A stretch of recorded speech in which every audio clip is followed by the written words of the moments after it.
This is Beyond the Bell Tower, where an elite group of North Carolina State University students give us a behind-the-scenes look at their steps to success and show us how they attain even their lofty goals. These students, who are in the top 10% of the country, are active in Student Support Services at NC State, a nationally recognized program designed to provide support for low-income, first-generation college students. Nationally, this population has an 11% graduation rate within 6 years. The Student Support Services students surpass that rate each year and go on to become doctors, dentists, accountants, and engineers. They work at Google, Apple, and the NCAA. They have earned PhDs in Ivy League colleges. These students go well beyond the bell tower to reach this level of success.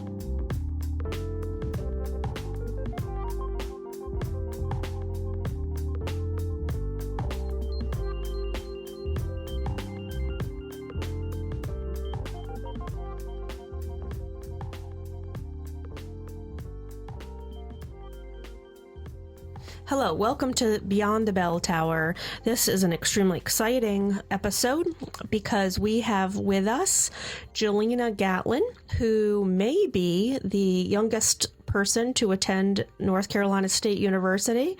She is currently in 7th grade, but for the last 3 years, she has been attending classes with her mom, Connie Gatlin, who is a recent graduate of North Carolina State University and the TRIO program. Welcome, Connie and Jelina. So you want to introduce yourself? Sure, I'm Connie Gatlin. And?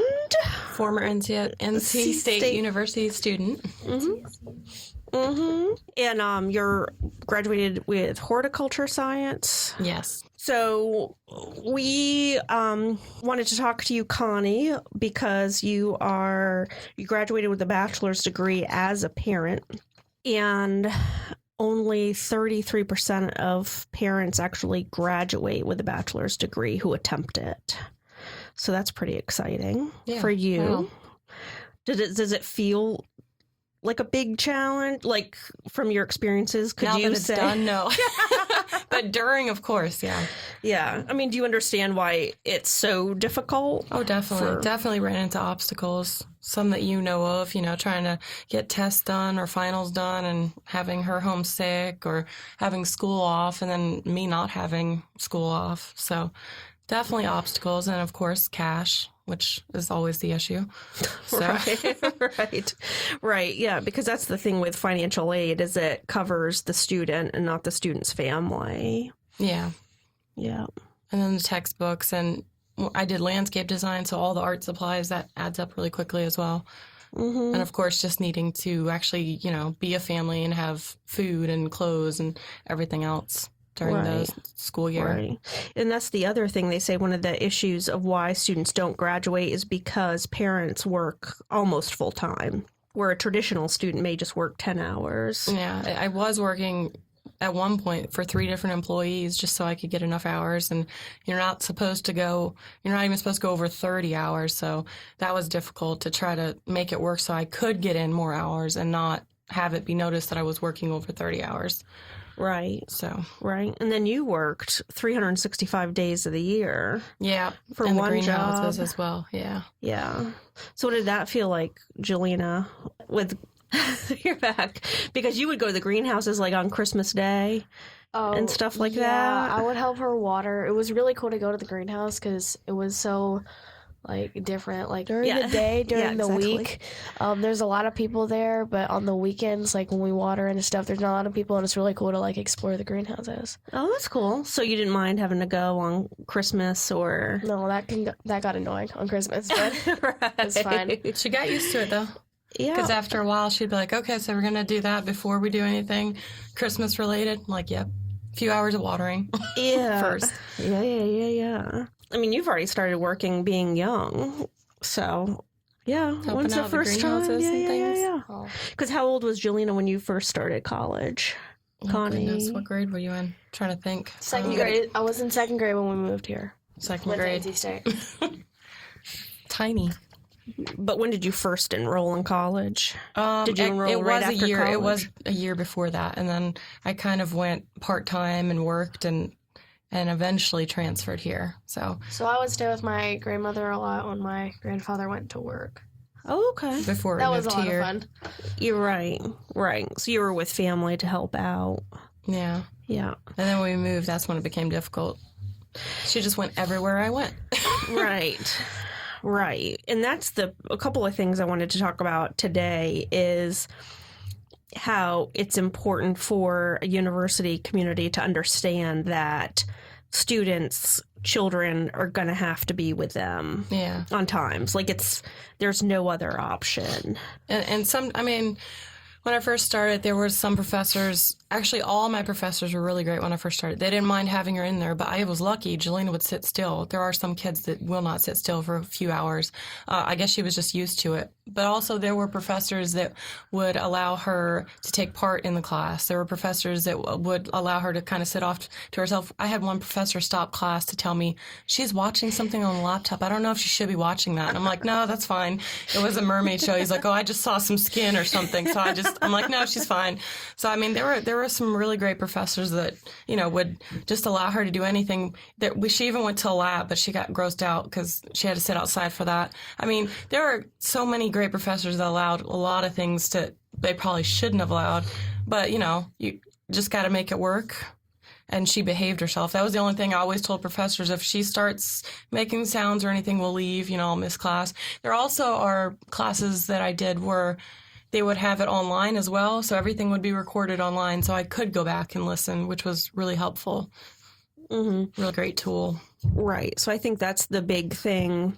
So if you were to run a university, like be in charge, it would be like that kids can come where or it's understood that a parent's trying to do everything they can, but if a child has to come with them, it has to come with, Yeah, or at least have some type of daycare. I mean, with a reasonable, but that's the thing. Daycare is so expensive that you can't afford it. When I first moved, I actually had looked up that NC State had a daycare, but when I got here, there wasn't one. So, there either was some talk about it or something. I was just looking into everything before we moved. It was kind of a, you look into it, but when you get there, you figure it out type of thing.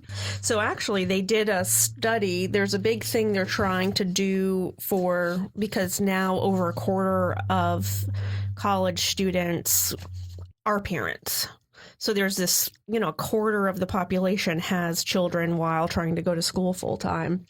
And that's the thing that is obvious is that they need childcare. And so in North Carolina, the cost of having an infant in a childcare center is $9,000 a year. But tuition is $7,000, like college tuition. Yeah. And then trying to work to make the money just for the childcare would be impossible. Yeah, so you're paying more for your child to be in daycare than you are to attend. To actually learn something and get a degree. Yes.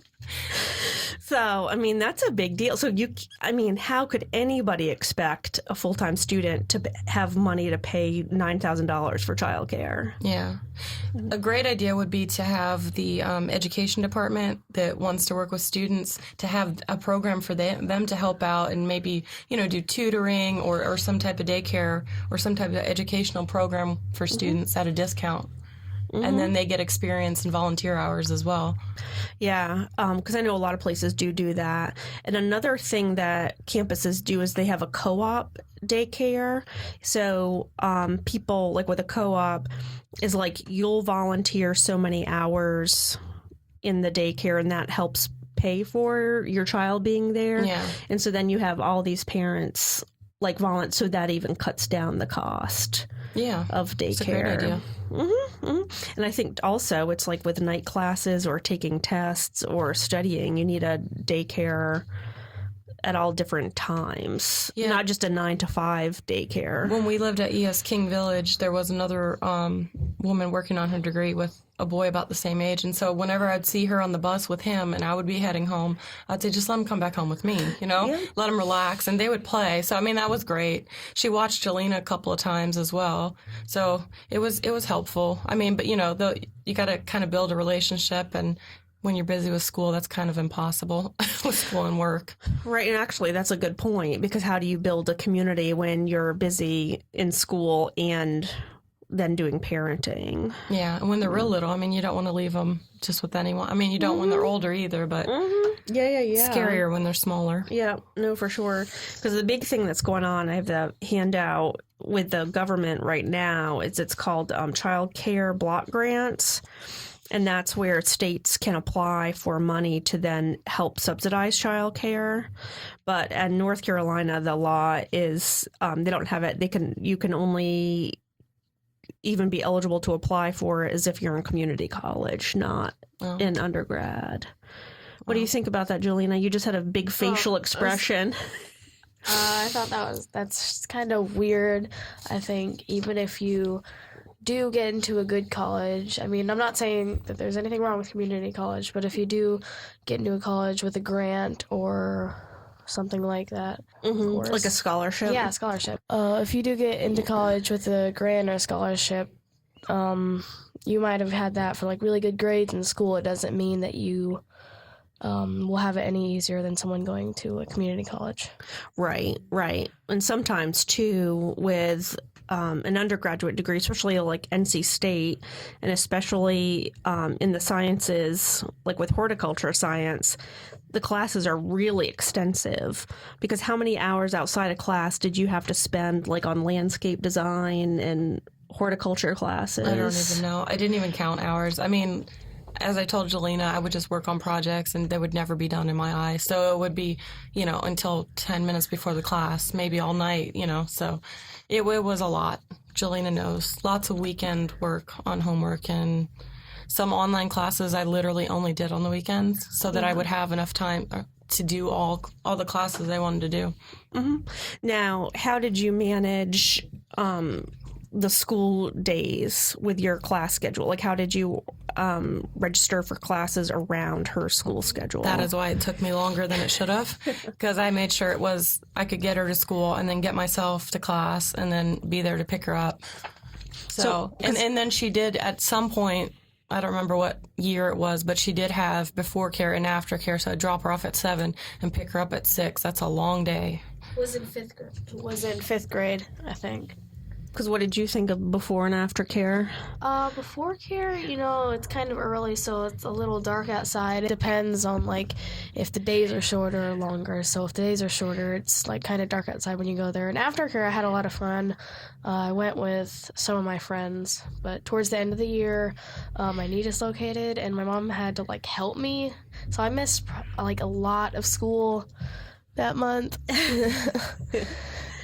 But my mom helped me get through it, and she went to classes, and we would talk on the phone and text and things like that. Mm-hmm. Yeah, I mean, because that's the thing is life doesn't stop when you're in school at all. So with the kids, it's not even just having a child; it's everything that comes along with having it was always a child. great to email a professor and say, "Jelina's homesick. I got to stay home," and then the next week, now I have to stay home because I'm sick. So I didn't miss more class. Yeah. And how did they handle that, professors? Every professor I had, especially after they met Jelina, they were just fine with anything. And they were very helpful. Really, the problems I ran into was more testing centers and things like that, not really professors. Because you get to know the professors, especially if in the department, and usually, you build a relationship, and so they're more understanding. Mm-hmm. One of the first professors that let me come to his class at NC State was Bryce Lane, and he would let me take notes in class and sit next to my mom and taking notes and stuff and paying attention and answering questions and things like that. Mm-hmm. So he's a really good professor. Go Bryce. But I think that's the thing, Connie, is when Jelina and I were talking before, that's what she was saying is that she's already learned how to take notes and take a college class and know what to expect in a college class, where her classmates in middle school, usually the instructors just give her the notes. Yeah. They don't really teach how to take the notes. How to take them, yeah. Because what do you think? What do you think when she first goes to college, do you think she'll do better than other kids? I hope so. Because I don't know. But how do you think her experience will be different than yours? Well, hopefully she won't think that she knows everything that's going on, because it's definitely harder when you're actually having to turn things in and do the work and, I mean, she's doing it now, though, and you have to do it through high school, middle school, high school, and you figure it out. So I think she'll do well. Yeah, no, I'm sure. Now, how many years did it take you, Connie, from the first college class you took to the last? Oh, gosh. I think it was almost 6 years, unfortunately. But yeah, 6 is not, I mean, that's the new 5 years. 5 years is the standard now. Yeah. And then 6 is not that big of a deal. That was with, always squeezing at least 1 or 2 online classes in so I could do those in the evening without having to go anywhere or fill up the entire weekend. Because the first year we were here, I literally every weekend I would be like, it's time for class. And I'd open my laptop and there would be, some videos. But Jelina always thought that it was live. So it was great. So she'd be really quiet and she would talk in the background and say, did the whole class hear me? I'm like, yeah, shh. It was a way to get her to not, come over and talk the whole time. Right. And it worked. Right. Well, and I think that's the thing. That's actually something that my current students who are parents talk about is they're trying to do work. They have to say no to their kids, and they don't want to. Basically you're saying, leave me alone because what I'm doing in front of me is more important than you. And they really struggle with that. It's hard. I mean, she was young, but I would get her to either, I would include her and make her feel like she was doing homework as well, have her draw a picture of the insect, like when I took beekeeping.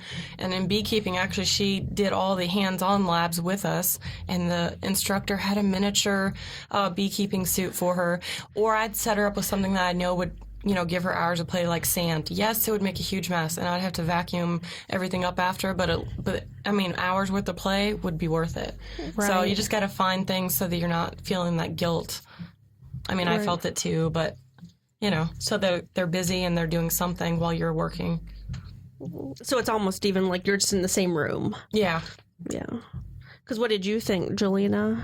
Yeah, I was occupied with stuff a lot of the time, drawing pictures and like she said, playing with sand. She used to, when we lived in Pennsylvania, she would bring me these little Schleich horses. That's a German brand, home sometimes, and I would play with them a lot. And we made this sand out of different materials, and baby oil was one of the materials to make it sticky, kind of like kinetic sand, but not kinetic sand. And I would play with my horses in that.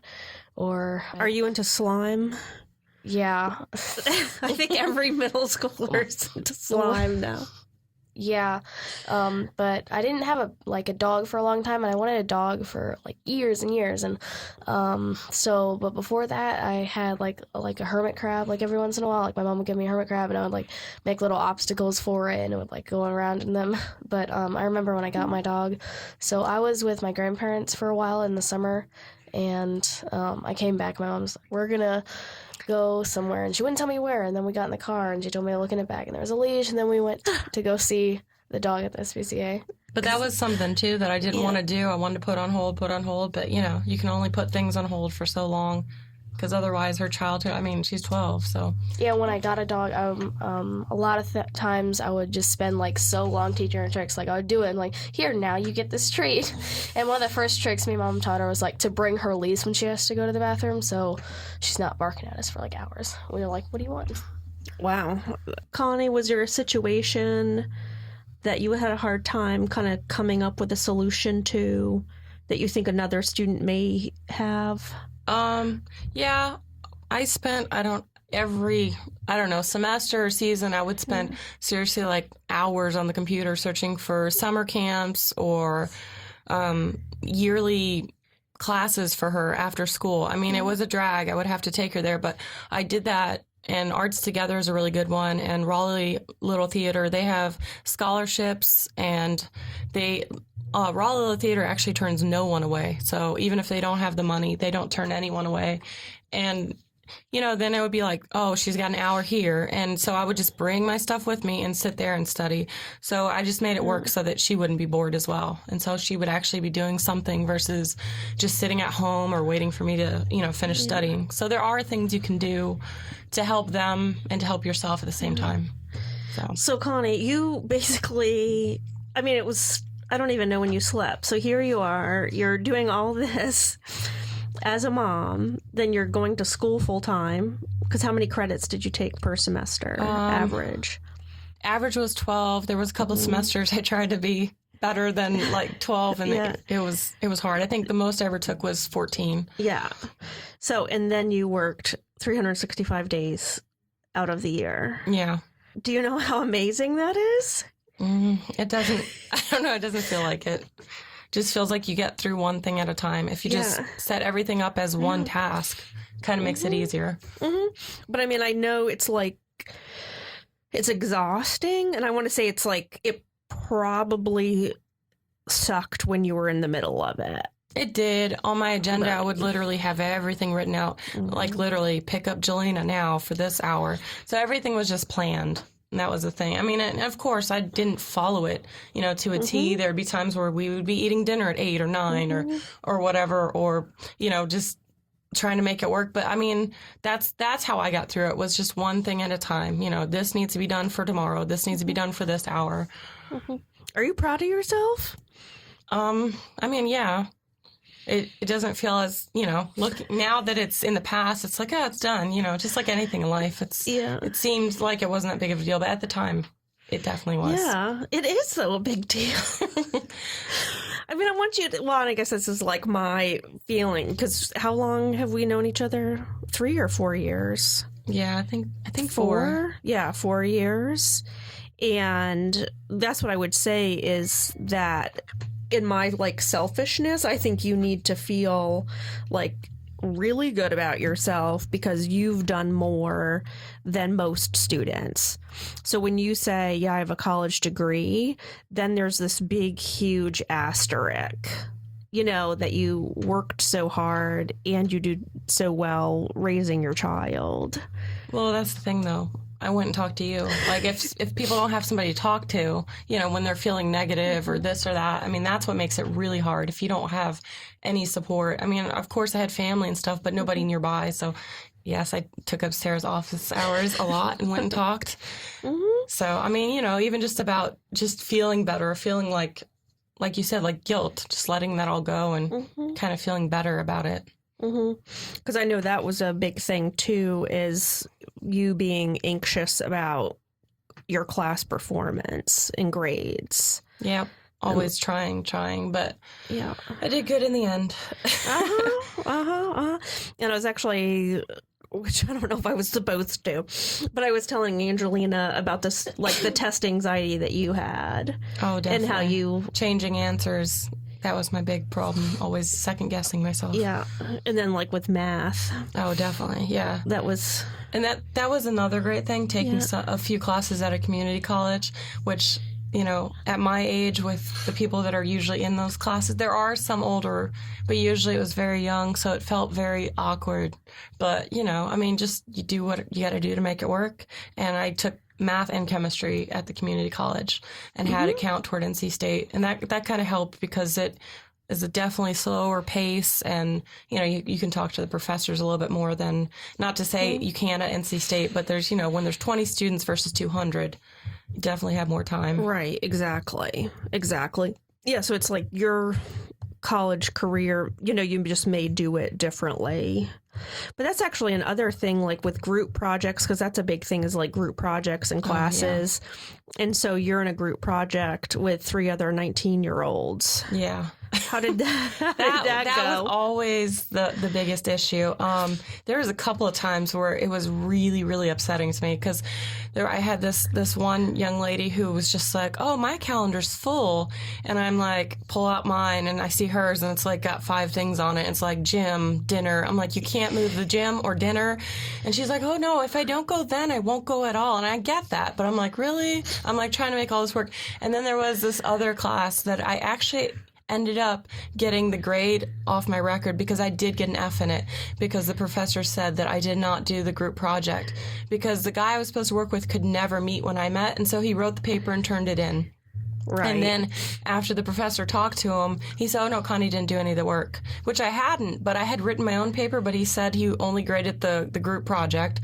And so he gave me an F in the class, just straight. And I got it a null. I mean, it was upsetting because that was one professor who did not, I mean, he did let Jelina come to class, but he did not have any understanding of what I was actually doing. And he was a father. That was the horrible part of it.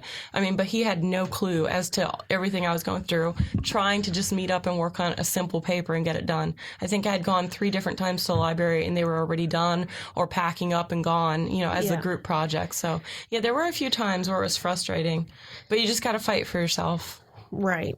And how did you have the nerve to do that? That takes nerve, I think. It does. That one was really upsetting because, of course, I didn't want an F. And I didn't know, like I had searched and searched on NC State's website and talked to you and finally figured out that, there's a way around it because that, of course, is an opinion. I had written my own paper, but yeah, I remember bumping into that professor a couple of years later. It was awkward. He just didn't understand how I had actually tried to write it. Because that's the thing. I would definitely rather, there were a lot of professors who would, I would talk to them after class and say, listen, I don't want to work in a group. I know it's going to be twice the work for me or even 3 times, whatever the project is. I'd rather do it by myself, especially in landscape design. And that one was awful because then I would do that, and then I would start doing the work, and all these groups were done maybe a day into the project, and I would be like, oh, I have this sheet I have to do, and this, and this, and this, and I have to do it all by myself, and I'm nowhere near done. But I would rather do that and know that it's all on me, especially after that F, everything on me, instead of having to come there and then hear that somebody didn't finish a part of it or not be able to meet. So it was more work, but it made it easier on myself in the end. Yeah, because that's one of the things we're hoping professors will take into account when designing their courses is the time of it. It's like, no, don't take away time expected for a student to complete the coursework. It's just when you make the times they're able to do it restrictive, like restrict the times. Yeah. And parents need flexibility. Yeah, definitely. Yeah. And that was the other thing, Jelina, not so much right now, but she did have a bad time, and it was set in stone. And, it was hard for me. I would maybe take a break and read or something or get her to bed, but it was set in stone. So I had the hours after that, stay up late or wake up early and work on stuff. Mm-hmm, mm-hmm. And you couldn't necessarily go to the library at 11 o'clock when other people would do group projects. There were times where we were there late, and there were times where she came along, and had headphones or had this or that, but I mean, like I said, it depended on the age and how long she could sit. Sometimes she could sit for 4 hours quiet, and other times it'd be an hour in. Are we done yet? Are we going to go? So, I mean, I think every single classmate that I ever had in every class had met Jelina at some point, whether it was just during a group project or actually in class. Mm-hmm. So, and what would you say to instructors who don't believe that? Like, this is the first time they've ever heard that a student would bring a child to class. How would you kind of convince them, saying it's okay to let students bring kids to class? There were professors that were hesitant, but after they met her and she sat through one class, it would be fine. I remember the very first class she went to was actually Lincoln University, and it was a history class, and she took notes, and she actually turned them in at the end to the professor, and he was amazed. He was like, she actually has dates on here. She was in first grade. So I was like, yep, she was definitely trying to take notes for what you were saying. Yeah. But I mean, it's hard because not every kid is going to sit still. It really depends on the personality. And I was just lucky that she didn't mind sitting still. Mm-hmm. But, my thing was I always, especially to a professor where I would ask if she could come, my thing would always be, if she makes any noise or interrupts the class in any way, we will get up and leave quietly, out the back door or whatever. So I always gave that, and then would say, I realize if I miss anything from that point on that it's, it's my problem, or I'll try to get back up with you and see what we can talk about later. But I mean, I only had to leave a class once, and that was because she wasn't feeling well. So over the years, she did good. So good job, Jelina. Oh, I think one of the reasons that I might be able to like sit and listen to lectures and things like that is because when I was like in like kindergarten and preschool and things like that, and my mom would take me to a lot of like orchestra concerts where they had like violin and band and plays. We went to a lot of plays. Yeah, I went to a lot of events where you would sit quietly and like watch the stage and things like that. And I think that's one of the reasons why I can sit quietly and listen to lectures and things. I think that's another reason why I play violin, because I'm inspired by that. Yeah, you were exposed to it. Yeah, for sure. Well, that's a great parenting technique. I don't think I've ever heard that before. It's like start your children out young. She loved all the art quiet stuff. Yeah. I didn't think of it that way either. Yeah. She just loved all that because she used to do ballet before we moved. I didn't have the money to do it when we moved here, and I actually took her to the ballet school, and they offered a full scholarship the first year we were here, and then a few years later, I went back and asked because I couldn't make it work with my schedule. I went back and asked, and they watched her dance, and they were like, no. And I'm like, well, she hasn't danced in like 3 years. But, you just got to kind of work your schedule and see what you can do for your kid, but also see if it helps you. It sounds selfish, but, make it work for both of you. Mm-hmm. Yeah, no, it's like that's one of the things is you have to be selfish. Yeah. To be successful. And I don't know if you would agree, Jelina, or not, but I think it's important for kids to see their parents work hard and do well. Do you think, Jelina? Yeah, because I feel like if you do have a kid in college and they see you do well, then they might want to like follow in your footsteps, or it's nice to have someone that they're proud of you to be inspired by. Mm-hmm.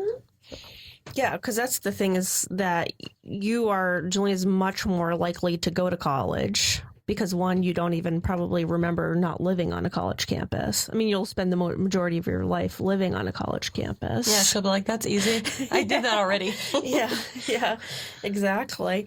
And then I think the other thing, too, is like seeing what work is necessary. Rather than like the standard first year student who comes and like flails, like has no idea what's going on. Yeah. I mean, did you have those students in your classes? Oh, definitely. Definitely. I had one guy who would always, come in and I'd be like, oh my gosh, you smell like alcohol, I was at a party. And I'm like, oh my gosh, all that wasted time. But I mean, when you're only young once, I guess you got to learn some things on your own. But the other thing I want to say is I would also bribe her with stuff. I mean, I bribed her all the time. Like on the brickyard, the things where you can sit and then hear the echo, I'd be like, if you're quiet for the rest of this class, we can go do that. I mean, it's something that took 5 minutes.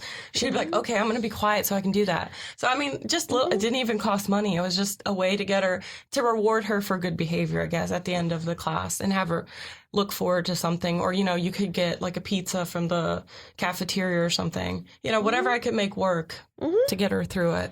Mm-hmm, mm-hmm. Yeah, no, definitely. And what are some other things, like the university as a whole or a professor, or even classmates? Like, what can they do to be more inclusive of students who are parents? I mean, I had a lot of classmates actually in the landscape design that called me mom because they thought it was funny after a while. I'm like, nope, not that old. But I mean, they'd be like, hey, mom, do you got this in your purse or this in your bag? Because they knew, I mean, they saw her all the time. So, and she went with on trips for landscape design and she would be in the lab. And I mean, they got so comfortable with her. They would, talk to her. Or she would sit with them at their desk and draw. I mean, there was a couple of guys that they were like, oh, she's coming today. And she was just completely comfortable, like it was a old friend or an uncle or something. She got so comfortable in the classroom. There was one professor that had assignments made up for her when she would come in. So she had these special little assignments just for Jelina, which was awesome. Ann Spafford and Julie as well. They both came up with, assignments just so that she would feel like she was welcome as well. So that was great. Mm-hmm. Yeah, that's huge. Because what did it feel like, Jelina, with everybody excited to see you and you included in class? I guess I didn't really notice that people were excited to see me, but I like to be included. I like to draw the landscapes and learn about a bird's eye view and things like that. Mm-hmm. Yeah. Very cool. There was one guy in one class and he was like, why is the professor's kid so friendly with you? And I'm like, that's my kid, but thanks. Yeah, that's funny. They have no concept. Yeah, because he didn't think of me as, having a kid, which is, I'm like, yeah, okay. That's fun. Yeah. So when the other thing that I know was a major challenge for you, and again, like according to research, that's when it's usually like financial family difficulties, why a student who's a parent stops out of college and then they like in this research, they'll say that they actually can't even think about returning. Like it just seems too hard. And that's with money and resources. Because remember, you would, come in like panicked. Yeah. And so it's like when the other students who are parents and it looks like, oh my God, like, I don't even know how I'm going to make it through the next couple of days. But you did. Yeah. How do you think you did that? I don't know. Sometimes it would just literally be amazing because, like, run out of toothpaste, have no toothpaste, and then I'd get like a sample in the mail or something. I'm like, I don't know. Sometimes things just kind of work out, but the biggest issue I had was parking, and it sounds so silly, but you can't park anywhere on campus. You get a $40 ticket just for parking somewhere for 20 minutes if you get caught, and or $20 from the city if you park over the 2-hour limit. And so that was a big issue for me because I needed to get her from school, or I needed to be there, to get her off the bus. So to me, that was one of the more stressful. I mean, of course, getting books, having the books before. I would always try to get them cheaper, and then, you get them and they would come it would take forever from eBay or wherever. That was stressful, but the parking was very stressful to me. I did take the bus a lot in the first couple years, but, the more limited the classes were for me, getting closer to graduation, the harder it was that I needed to take classes within the time frame that she was at school. So parking became a big issue for me. Mm-hmm, mm-hmm. No, and I think that's sort of a long stretch, but they have special parking for parents in grocery stores. Yeah, exactly. It's or the like farther Chick-fil-A away where they have it ready to go. It's called mom order, which is kind of wrong. It should be dad or mom or family. But yeah, I remember a professor once told me, just take the bike. I'm like, you expect me to pick my kid up on the bike? Like, I mean, you don't know what it is until you're in that situation. I mean, it was a good suggestion. I wasn't rude to the professor. I just said, oh yeah, that's a great idea. I'll see what I can do. But, some people just don't fully understand. It's like people that have money do not understand what it's like to be poor. That type of mentality. It's just, they can't comprehend the stresses or what would stress you out. So, So we did a recent survey, and we surveyed 7,000 students, and like 3,000, it was like 3,400 students reported being like very low food insecure, 14% of them. So that's a lot. Yeah. 3,000. Yeah. Oh. And so that's the piece of that people can't understand. And that's what kind of brought up with the toothpaste. It's like when you don't have any food. Yeah. Yeah. And what do you have to do to get And that's the food? thing. We were on food stamps, and, some people say, food stamps this. I remember so many times, hearing people talk bad about other people. Look at that woman with her nails done and this and that. She's using food stamps. I'm like, you don't know. Maybe she does her own nails. Maybe she works at a nail shop. I mean, you can't judge everybody based off of your viewpoint.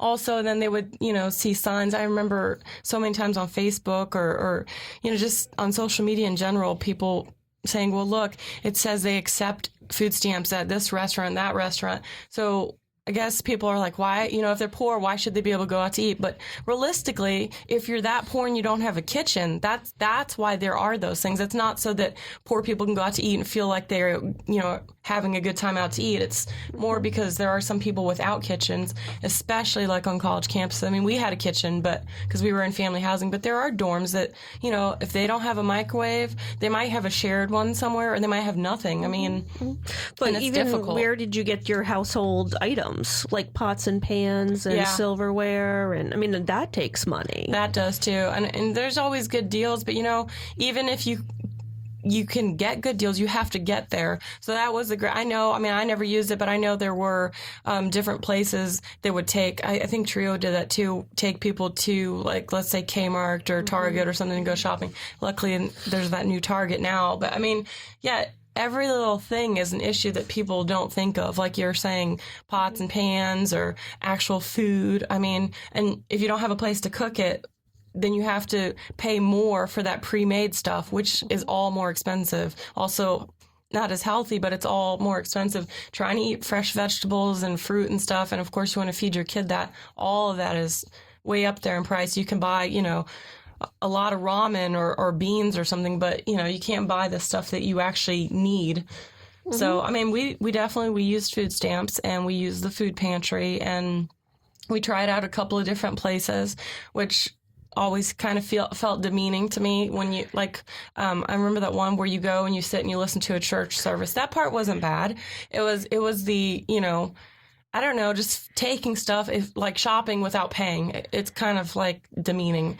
Versus food stamps, I felt like it wasn't as big of a deal because I'm still swiping a card and it doesn't look like anything to anybody realistically. Mm-hmm. Nobody will notice except the cashier. Mm-hmm. But I mean, you just gotta suck up your pride there and use the resources that you have. Mm-hmm. Yeah, it's a hard thing to do. Mm-hmm. It's taken me a while, but you have to ask. I don't know. Mm-hmm.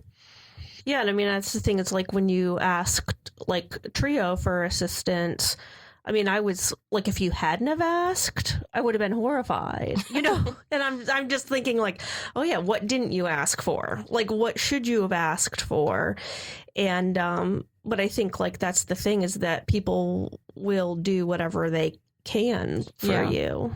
I found it easier to ask for help when it wasn't based on me. It sounds silly, but when it was more something I needed for Jelina, it was easier for me to ask because I didn't want to disappoint her or didn't want to let her down. But when it was just for me, it's a hard thing to do. I mean, it's I don't know if pride is the right word, but it feels demeaning to have to ask somebody for something you feel like you should be able to do on your own, like food or... Embarrassing? Yeah, it feels embarrassing, yeah. Exactly. Mm-hmm, mm-hmm. But I mean, that's the thing is that you were working more than a standard traditional student. Yeah. And raising a child and going to school. So you were doing everything, literally everything anybody tells you to do. If you want to get ahead in the world, you need to work, you need to go to school, and you were doing all of that. I mean, and there were I worked in the entomology department and luckily, I had my own desk in there. So, I could fill it up with snacks and things and not spend a fortune on trying to go buy stuff at the, around on Hillsborough Street or in the cafeteria. Mm-hmm. So that helps. But, that's, you see all these young kids just walking, spending money. It's kind of like, you feel bitter. Yeah. They're going out buying coffee and... eating and not thinking about it all or not using the money that their parents are putting on that card, going somewhere else versus eating at the dining hall or whatever. But, I mean, you just got to make it work for you. That luckily that he offered me that desk workspace so I could actually work there, but also so I could study while I was on campus. So that's what I mean. You got to use what you can to your advantage. So I would go in there and study and I would print things. He would allow me to do all that while I wasn't working and then, come back later in the day and work for a few hours at that same area. Yeah. Mm-hmm. Mm-hmm. What do you want to say, Jelina? I remember going to the entomology lab. My mom would work with insects and stuff, and I would sit and draw and look at the insects, look at the charts and things like that. So I had a lot of fun going there. Mm-hmm. I think some of the students I have now, I don't think they've ever considered bringing their kids to class. And I think from this, Jelina, what we're learning is, no, you're actually benefiting your children by bringing them to class. Yeah, the thing that amazes me, we'd leave a class, or like she was saying at entomology, we'd leave and I'd pack up and be exhausted, and she'd be like, oh my gosh, we're leaving already? That was so much fun. And I'm like, what? But I mean, kids look at things differently than you do. So I was sitting and working. She was having fun, and she just thought of it as, something we were doing together, even though she was doing something separate than me. So even though you feel guilt or you feel, like it's boring, your kids might view it completely different than what you think. Mm-hmm. And it's also exciting to see, or kind of, I think, enriching to see your kids excited about something. It's you can't not be excited when they're excited. Yeah, she liked taking the bus, too, which was always horrible for me. Standing and trying to, get a seat or not spill the coffee I was bringing with me from home. And she would just be like, oh, we're taking the bus. I'm like, oh, yeah, okay. So, I mean, kids just view things differently. So you can't really think of it from your perspective. You have to think of it of how they might view it. And you may be surprised. They might view it completely different. Yeah, like not every kid probably wants to take notes in a class. So a lot of the times my mom would like, okay, you can bring the laptop and bring headphones, bring something to draw with, something to draw on. Like, et cetera, et cetera. Yeah, for sure. Because I also think that a lot of times people probably struggle because they try to keep everything so separate. Yeah. And you can't keep it separate. Yeah, like my mom used to, when she studied for like exams or finals or things like that, like I remember she took a plant identification class and she used to study with me. So I'd like quiz her and she'd read them back to me and things like that. And then I went with her to take one of the tests that we studied for, and she went in there and she took it. And then after like all the students were done, I went in there and I named a bunch of different plants. Yeah, my professor was impressed because that was a hard class for me, but she had no problem remembering. Yeah. Well, it's amazing when kids have better memories than you. I mean, I rely on my children. It was proof I had studied. That's what I always said.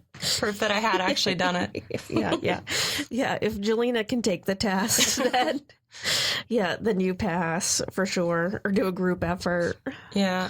I remember when we first moved here, I had to take her to orientation. I mean, I didn't have anybody to watch her. So, I was trying to unpack stuff and we had to go to orientation. That was when I was like, oh, I realized how hard this can be, because we walked around all day and it was like, normal North Carolina weather, summer weather.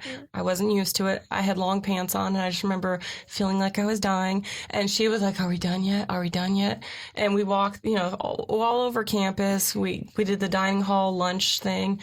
And then on the way out, we were finally walking to the car. I'm like, okay, that was like a full day, orientation. And she's like, oh, look, there's posters for sale, because they always had sold posters. And there was a sign up, if you can't afford them, ask how you can earn them.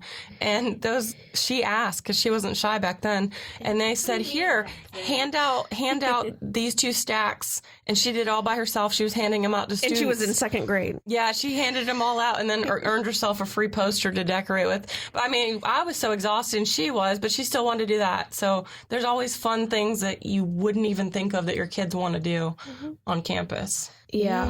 That's great, Jelina. She's done lots of things. She's done tree climbing. Okay, she's done lots of things that I would have, when we first moved, I would have never thought, that professors would allow or that she would even want to do. So that's when I realized it was going to be hard, but we could do it, was that first day. Good for you. Did you ever doubt that your mom could do it? It got hard sometimes, but I didn't really think about her not graduating almost at high school, college that much. I guess I didn't think that she wouldn't. Mm-hmm. Right. Yeah, that you didn't really doubt her that. For the long run. Yeah. Yeah, it was pretty weird when she graduated. I was like, oh, so I guess I don't get to go to any more classes now. Yeah, exactly. But you still get to go to the greenhouses. Yeah. Is that still as exciting now that you've been doing it for 5 years? Or 6 years? We live there, like, in a separate little apartment. So, yeah, I've gotten used to it. I know the greenhouses pretty well. We lived in 2 different parts. And in the house now, which we've lived in for, like a long time now, I have my own room now and everything, so that's really fun. Yeah, but I know the greenhouses pretty well. But I do know people who work there. So yeah, it's kind of fun. It's fun going there. Good. What's the last thing you want to say? Words of wisdom? I don't know. It just seems impossible at times, but as long as you get past those, you just got to get past one impossible thing. Okay, you don't have groceries this week. You get through that, and then you go to the next. You just keep making it work. You just got to do each thing a step at a time and make sure you have everything written down so you know when it's coming up again, or when you have to start looking at summer camps or whatever, just so that you can get through it, they can get through it, and they come out feeling good and like they've done something, and you can get your work done and feel like they have had a good time. Yeah. I mean, just like anyone else, it's just day to day. You got to get through it, and you got to keep checking things off and keep going. That was the thing. I always had a list of classes that I knew I had to take. And once you check them off, it's, a big relief. But you've got less and less to go until you're done. Now, Jelina, what advice would you give to the kids who have parents in school? You got to try to help your parents out. So make a game out of it. Try to pay attention maybe in class and like take down notes, because it can be fun depending on what you're learning, I suppose. But just try to get through it, I suppose, and it gets easier. The one thing is, I just always wanted her to feel included, like it was me and her, not just me. So, which is hard, but it felt like you and me were getting a degree, right? Not just. And that's kind of important. And I know all the professors kind of felt that way too. Felt like it was for both of us, not just for me, because they got to know her so well. So just try to include them, even if it feels silly. Like she said, she did the review cards with me. I mean, she learned just as much as I did from some of those review cards. So if they're old enough, just include them. Even if it seems like it's over their head, kids actually understand way more than you think. So yeah, I think they have better memories. Yeah, way better. She reminds me of everything. Yeah. Thank you so much, both of you. TRIO Student Support Services Program and Student Support Services STEM are federally funded college retention and completion programs. These programs focus on academic, personal, and career support for under-resourced undergraduate students. At TRIO SSS and SSS STEM, our goal is helping our students reach their goals. We are currently accepting new students to our program. Apply today. Go to www.ncsu.edu to learn more about student support services at NC State.